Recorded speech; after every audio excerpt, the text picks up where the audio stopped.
تو آج کے خطبہ جمعہ کے اندر یہ بات میں عرض کرنے کی کوشش کروں گا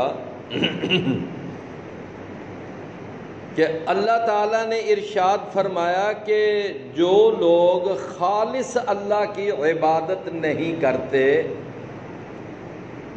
بلکہ ان کی جو عبادت ہے وہ ملاوٹی عبادت ہے، ان کی عبادت میں ملاوٹ ہے، ان کے بارے میں اللہ تعالیٰ نے ارشاد فرمایا، سورۃ الزمر ہے اور آیت نمبر 3 ہے، فرمایا الا للہ الدین الخالص، خبردار جو خالص عبادت ہے وہ تو صرف اللہ کا حق ہے۔ فرمایا کہ البتہ وہ لوگ جو خالص اللہ کی عبادت نہیں کرتے، اللہ تعالیٰ کے علاوہ وہ اور کئی ہستیوں کو، وہ یعنی نبیوں کو یا ولیوں کو یا بزرگوں کو، وہ اللہ کے سوا اپنا حمایتی، اپنا مددگار اور اپنے لیے رکوع اور سجدے کے لائق سمجھتے ہیں، نظر و نیاز کے لائق سمجھتے ہیں۔ تو فرمایا کہ اگر ان سے پوچھا جاتا کہ تم یہ اللہ کے علاوہ یہ دوسروں کو اپنا مددگار کیوں سمجھتے ہو اور دوسروں سے کیوں مدد طلب کرتے ہو، دوسروں کے نام کی نظر و نیاز کیوں دیتے ہو اور دوسروں کے نام کے چڑھاوے اور دوسروں کو مشکل کشا اور حاجت روا کیوں مانتے ہو، اللہ تعالیٰ نے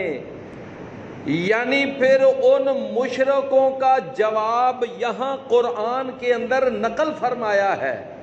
فرمایا کہ پھر مشرک کیا جواب دیتے تھے، وہ اس سوال کا جواب یہ دیا کرتے تھے، کہتے تھے کہ ہم اپنا اصل حاکم اور اصل اپنا معبود اور خالق اور مالک وہ صرف ہم اللہ کو ہی مانتے ہیں۔ یعنی اس میں وہ کہتے تھے دو باتیں نہیں ہیں، ہمارے عقیدے کے مطابق یہ کون، یعنی مشرکین جن کو قرآن مشرک ڈکلیئر کر رہا ہے، وہ مشرک یہ بات کہا کرتے تھے کہ ہمارے عقیدے کے مطابق ہمارا اصل معبود اور ہمارا اصل حاکم اور پوری کائنات کا مدبر اور نظام چلانے والا وہ صرف اللہ ہی ہے، اس میں کوئی شک نہیں ہے۔ تو باقی رہ گیا کہ ہم پھر ان ولیوں اور ان بزرگوں اور ان نبیوں کو ہم اپنا مددگار کیوں مانتے ہیں، یا ان کے نام کی نظر و نیاز کیوں دیتے ہیں، ان کے نام کی ہم کیوں یعنی منتیں مانتے ہیں، ان سے جا کر اپنی مرادیں کیوں مانگتے ہیں، اس کی وجہ یہ ہے کہ قرآن کہتا ہے ان کا جواب یہ ہوتا ما نعبدہم الا لیقربونا الی اللہ زلفی، کہ ہم نہیں عبادت کرتے ان نبیوں کی، ولیوں کی، بزرگوں کی،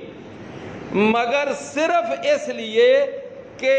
یہ ہمیں اللہ کے قریب کر دیتے ہیں،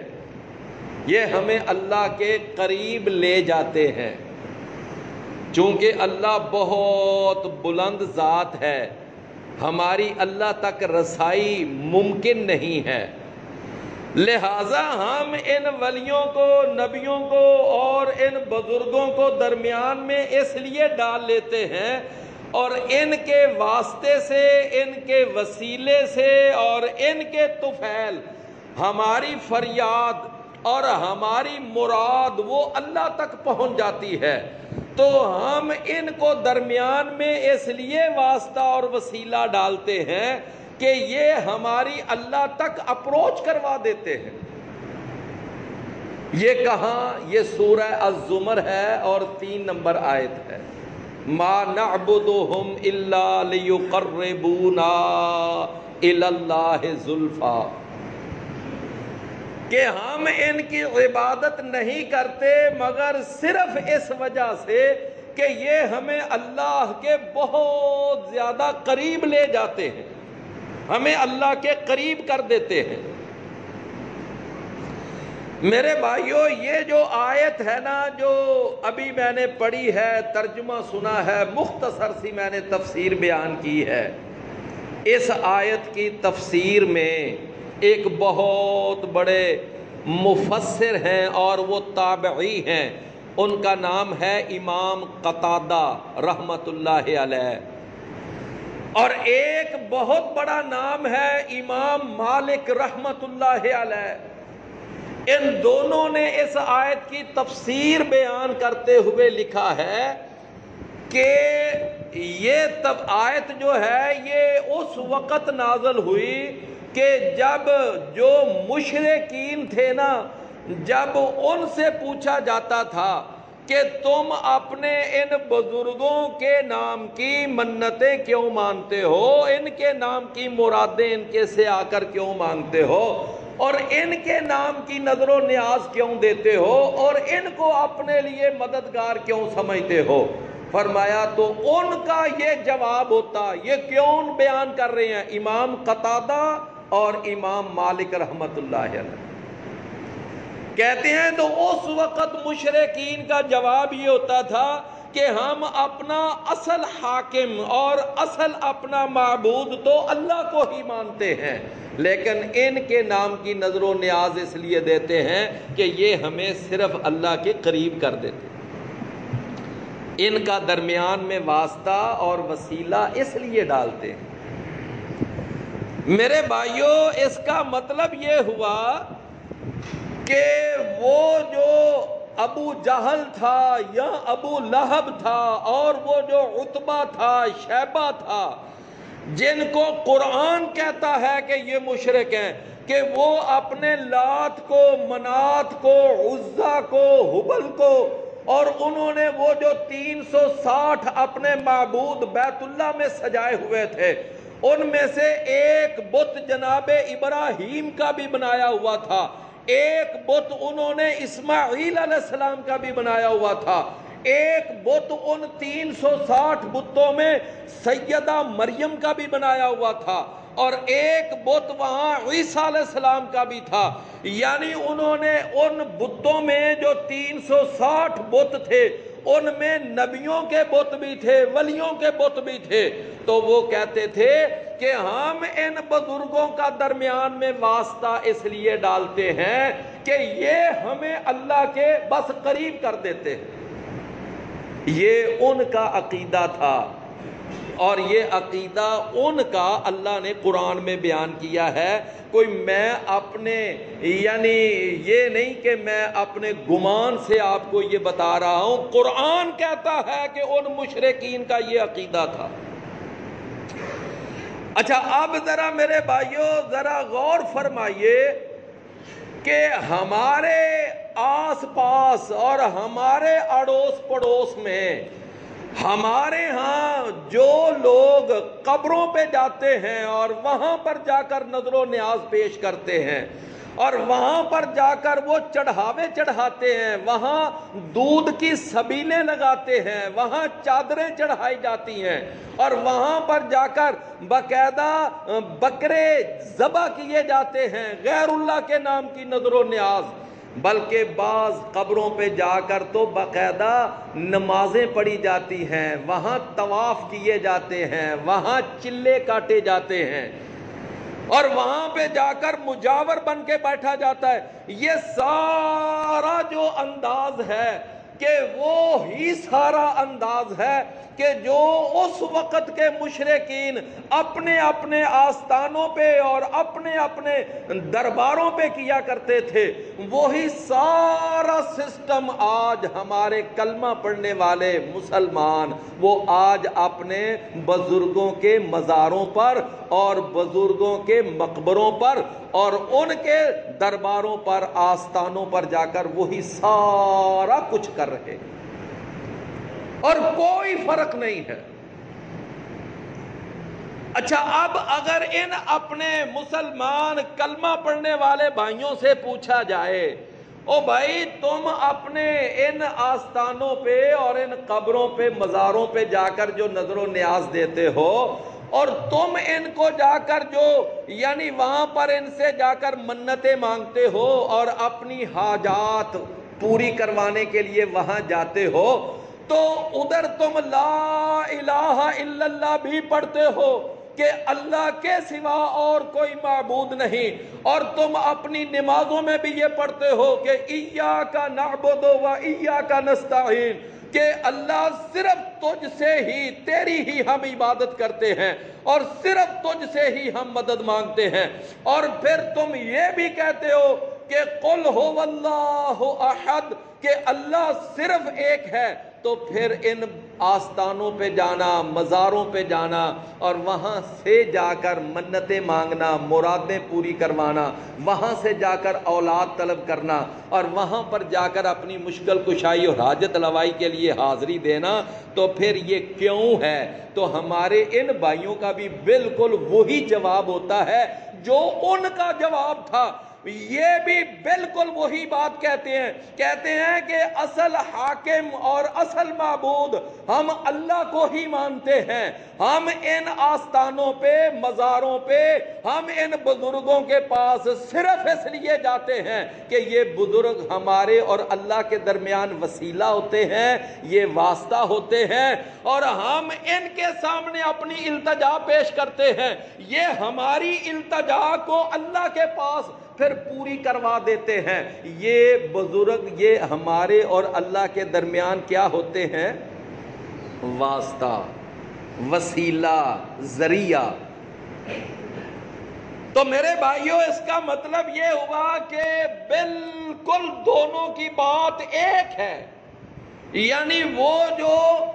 رسول اللہ صلی اللہ علیہ وسلم کے دور میں جو مشرکین تھے، ان مشرکین کی بات اور ان کا موقف، ان کا عقیدہ بالکل وہی عقیدہ تھا کہ جو آج کے ہمارے ان مزاروں اور قبروں پہ جانے والے ان ہمارے مسلمان کلمہ پڑھنے والوں کا عقیدہ، کوئی فرق نہیں ہے، کوئی فرق نہیں۔ میرے عزیز بھائیوں، ایک کتاب اس کا نام ہے مجمع البحار، اور یہ ایک تفسیر کراچی سے چھپی ہے۔ اس تفسیر کے اندر مجمع البحار کے حوالے سے یہ بات لکھی ہوئی ہے۔ وہ لکھتے ہیں کہ جو لوگ بزرگوں کے پاس، ولیوں کے پاس، ان کی قبروں پر ان کی وفات کے بعد جاتے ہیں اور ان سے جا کر وہ حاجتیں طلب کرتے ہیں، ان سے جا کر مدد مانگتے ہیں، ان کو اپنا حاجت روا، مشکل کشا، داتا یا گنج بخش سمجھتے ہیں، وہ فرماتے ہیں اس کتاب میں مجمع البحار میں کہتے ہیں کہ یہ صریحاً شرک ہے، یہ صریحاً شرک ہے۔ اور پھر یہاں تک انہوں نے لکھا کہ جو لوگ ان قبروں پہ جا کر نمازیں پڑھتے ہیں، وہاں پر طواف کرتے ہیں، وہاں پر جا کر نظر و نیاز دیتے ہیں اور وہاں پر جا کر وہ ان سے بیٹے مانگتے ہیں، ان سے مدد مانگتے ہیں اور وہاں پر جا کر چلے کاٹتے ہیں، مجاور بن کر بیٹھتے ہیں، مجمع البحار کے اندر یہ لکھا ہوا ہے، کہتے ہیں کہ یہ سارے کام یہ صریحاً شرک والے کام ہیں اور یہ کام جائز نہیں ہے۔ چلیں میرے بھائیوں، میں آپ کو ایک اتھنٹک حوالہ دیتا ہوں۔ آپ سب نے نام سنا ہوگا شاہ ولی اللہ الدہلوی۔ یہ ہمارے بر صغیر کا ایک بڑا جانا پہچانا نام ہے، شاہ ولی اللہ الدہلوی۔ ہمارے جو کالجوں اور سکولوں کے یونیورسٹیوں کے لڑکے جو طلباء، ان کو باقاعدہ ان کے حالات زندگی یاد کروائے جاتے ہیں۔ اس پہ مضمون آتا ہے کہ شاہ ولی اللہ الدہلوی کے حالات زندگی قلم بند کریں، اور یہ بر صغیر پاک و ہند کی ایک بڑی قد آور شخصیت ہے، شاہ ولی اللہ الدہلوی۔ شاہ ولی اللہ الدہلوی نے ایک کتاب لکھی ہے، اس کا نام ہے تفہیمات، اور اگر کسی آدمی نے تسلی کرنی ہو نیٹ پہ یہ کتاب ریسرچ کرے اور وہاں پر اس کتاب کو دیکھ سکتا ہے۔ تو تفہیمات کے اندر انہوں نے لکھا ہے، شاہ ولی اللہ دہلوی نے، کہتے ہیں اب چونکہ شاہ ولی اللہ دہلوی کہاں، یہ ہندوستان میں رہتے تھے، اور دہلی کے قریب وہاں پر اجمیر کا ایک بہت بڑا مزار تھا، یعنی معین الدین چشتی اجمیری۔ تو وہاں پر اس دربار کا حوالہ دے کر شاہ ولی اللہ نام لے کر باقاعدہ کہتے ہیں کہ جو لوگ یہ اجمیر کے دربار پہ یا اس مزار پہ جاتے ہیں، وہاں پر جا کر وہ نظر و نیاز دیتے ہیں، اور وہاں سے جا کر اپنی حاجتیں طلب کرتے ہیں، وہاں جا کر منتیں مانگتے ہیں، اور وہاں پہ جا کر وہ حاجت روائی اور مشکل کشائی کے لیے جاتے ہیں۔ شاہ ولی اللہ دہلوی نے لکھا ہے، کہتے ہیں کہ یہ لوگ جو ہیں یہ صریحاً شرک کرنے والے ہیں، اور اللہ کے ہاں مشرک اتنا بڑا گناہگار ہے، کہتے ہیں کہ قاتل اور جو زانی ہے وہ اللہ کے ہاں اتنا بڑا گناہگار نہیں ہے جتنا اللہ کے ہاں بڑا گناہگار یہ مشرک ہے۔ اور یہ بات بالکل ٹھیک ہے، اس لیے کہ میرے اور آپ کے پیارے پیغمبر جناب محمد الرسول اللہ صلی اللہ علیہ وسلم نے فرمایا کہ سب سے بڑا گناہ جو اللہ کے ہاں ہے وہ شرک والا گناہ ہے، باقی سارے گناہ اس سے نیچے ہیں۔ چوری بھی گناہ ہے، زنا بھی گناہ ہے، قتل بھی گناہ ہے، اور یہ سب کبیرہ گناہ ہیں، لیکن میرے بھائیوں جو شرک والا گناہ ہے نا، وہ ان سارے گناہوں سے بڑا گناہ ہے۔ تو جب شرک والا گناہ سب سے بڑا گناہ ہے، اور خود رسول اللہ صلی اللہ علیہ وسلم نے فرمایا، الا انبئکم باکبر الکبائر، میں تمہیں گناہوں میں سے سب سے بڑے گناہ کی طرف رہنمائی نہ کروں؟ صحابہ نے عرض کیا، جی اللہ کے رسول۔ آپ نے فرمایا، الاشراک باللہ، اللہ کے ساتھ شرک کرنا یہ سب سے بڑا گناہ۔ اس کا مطلب یہ ہوا کہ چوری سے بھی، زنا سے بھی، قتل سے بھی، جھوٹ سے بھی، ان سارے گناہوں میں سے جو سب سے بڑا گناہ ہے وہ شرک والا گناہ۔ تو بھائیو، شاہ ولی اللہ دہلوی نے ان سارے دلائل کی بنیاد پہ کہا ہے کہ جو مشرک ہوتا ہے وہ قاتل اور زانی سے بھی بڑا مجرم ہے اللہ کے ہاں۔ اور اس کے بعد آگے کمپیریزن کرتے ہیں، کہتے ہیں کہ لات اور منات کا جو پجاری ہے وہ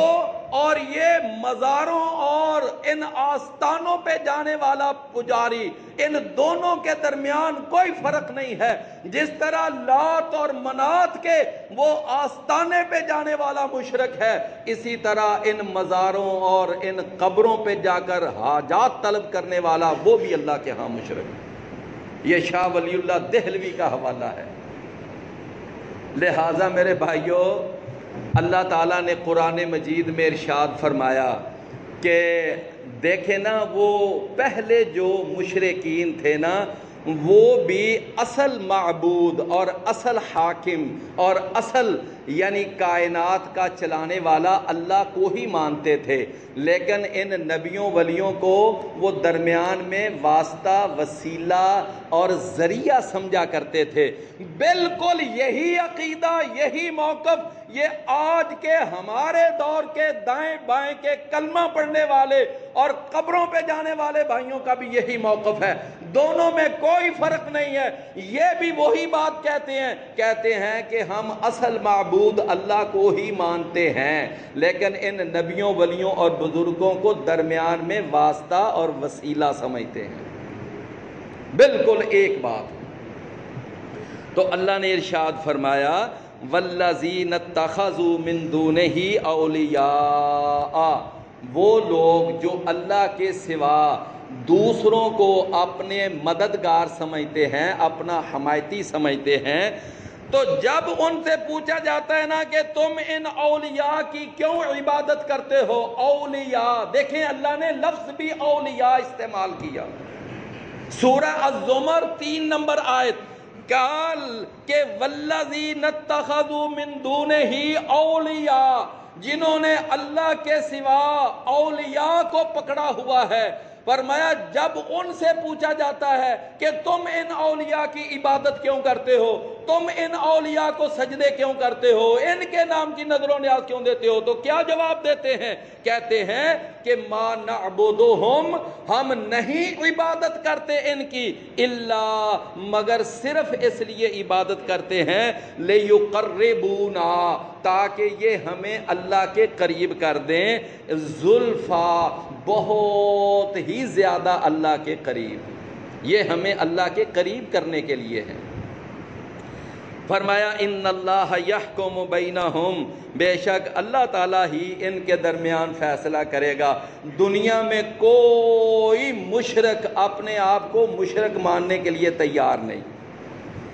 کوئی دنیا کے اندر اپنے آپ کو غلط ماننے کے لیے تیار نہیں۔ کوئی نہیں مانے گا کہ ہاں میرا موقف غلط ہے، میری لائن غلط ہے، میرا طریقہ غلط ہے، نہیں مانے گا۔ فرمایا اللہ قیامت والے دن پھر ان کے درمیان فیصلہ کرے گا کہ غلط کون تھا اور ٹھیک کون تھا، مشرک کون تھا، موحد کون تھا، حق پر کون تھا، باطل پر کون تھا، کس کی بات قرآن اور حدیث کے مطابق تھی اور کس کی بات قرآن اور حدیث کے خلاف تھی۔ یہ سارا فیصلہ اللہ کرے گا، کب؟ قیامت والے دن۔ دنیا کے اندر یہ سارے فیصلے نہیں ہونے۔ فرمایا ان اللہ یحکم بینہم فیما ہم فیہ یختلفون، جس بارے میں وہ اختلاف کر رہے ہیں۔ ان اللہ لا یہدی من ہوا کاذب کفار، بے شک اللہ نہیں ہدایت دیتا اس آدمی کو کہ جو جھوٹ بولنے والا ہے اور جو بہت بڑا ناشکرا ہے۔ اب یہاں اللہ نے 2 لفظ استعمال کیے، ایک جھوٹ بولنے والا، کیا معنی؟ کہ جو یہ کہتا ہے نا کہ یہ اولیاء کرام، یہ انبیاء کرام، یہ ہمارے اور اللہ کے درمیان واسطہ ہیں، اللہ کہتا ہے کہ یہ بات کرنے والے جھوٹ بولتے ہیں، میرے اور عوام کے درمیان کوئی واسطہ نہیں ہے، میرا اور میرے بندے کے درمیان کوئی وسیلہ نہیں، میں تو خود اپنے بندوں کو کہتا ہوں کہ میرے بندو میں تمہارے بالکل قریب ہوں، وَإِذَا سَأَلَكَ عِبَادِي عَنِّي فَإِنِّي قَرِيب، میں تمہارے قریب ہوں۔ میرے اور اپنے درمیان واسطہ ڈالنے کے لیے نہ کوئی ولی کی ضرورت ہے، نہ نبی کی ضرورت ہے۔ اللہ تو کتنا کو قریب ہے؟ اللہ فرماتے ہیں کہ نحن اقرب الیہ من حبل الورید، کہ اے انسان میں تو تیری شاہ رگ سے بھی زیادہ قریب ہوں، شاہ رگ سے بھی تیرے زیادہ قریب ہوں۔ مثالیں دینے والے کیا مثالیں دیتے ہیں کہ چھت پہ چڑھنا ہو تو سیڑھی نہیں لگاتے؟ میرے بھائیوں دیکھو اللہ کے لیے کیسی بے تکی مثالیں،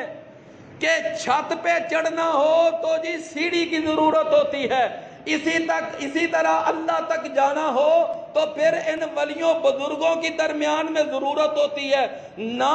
اللہ قرآن میں عقیدہ سمجھا رہا ہے کہ میں تو تیری شاہ رگ سے بھی زیادہ قریب ہوں، یہاں بتا کہ شاہ رگ پر کوئی سیڑھی لگانے کی ضرورت ہے؟ تو میرے بھائیوں اتنا کمال کا عقیدہ توحید اللہ نے قرآن میں سمجھایا ہے، لیکن وہ کیا کہتے ہیں کہ نقطہ توحید سمجھ میں آ تو سکتا ہے مگر تیرے دماغ میں بت خانہ ہو تو کیا کہیے؟ جب تک وہ دماغ سے بت خانہ نہیں نکلے گا اس وقت تک کیسے توحید کا عقیدہ سمجھ آئے گا؟ اللہ ہمیں سمجھنے کی توفیق عطا فرمائے۔